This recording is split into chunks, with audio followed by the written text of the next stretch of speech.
Hi viewers, welcome to Eagle Media works.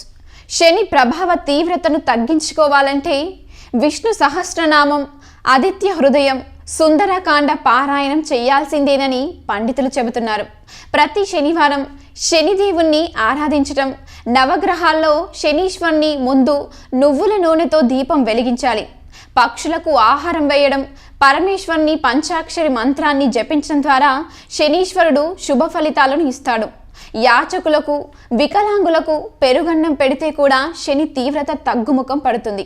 Shanishwara ప్రభావం తగ్గాలంటే ఈశ్వరాధారణ, హనుమంతుడికి ఆరాధన చేయాలి. ఏలినాటి శని ప్రభావం 7.5 ఏళ్ళు ఉంటుంది కాబట్టి శని పాపగ్రహం కావున కష్టాలను ఇస్తాడు. ఈ గ్రహం రాశిలో ఉన్నప్పుడు ప్రాణభయం, ధనం లేకపోవడం, అధమ స్థానానికి వెళ్ళిపోవడం వంటివి జరుగుతుంటాయి. అయితే శని మన రాశిలో ప్రవేశిస్తే కొన్ని మంచి పనులు కూడా చేస్తాడు. వివాహం, ఇంటి నిర్మాణం, ఉద్యోగం లాంటివి జరిపిస్తాడు. కానీ వాటి వెనుక అధిక ఖర్చు వంటి ఇబ్బందులు కూడా సృష్టిస్తాడు. అందుకే ఇలాంటి కష్టాల నుంచి గట్టెక్కాలంటే శనివారం శనీశ్వర పూజ చేసి ఆయన్ని శాంతింపజేయాలి. నువ్వుల నూనె, శంకు పువ్వులను సమర్పించి ప్రార్థించాలి.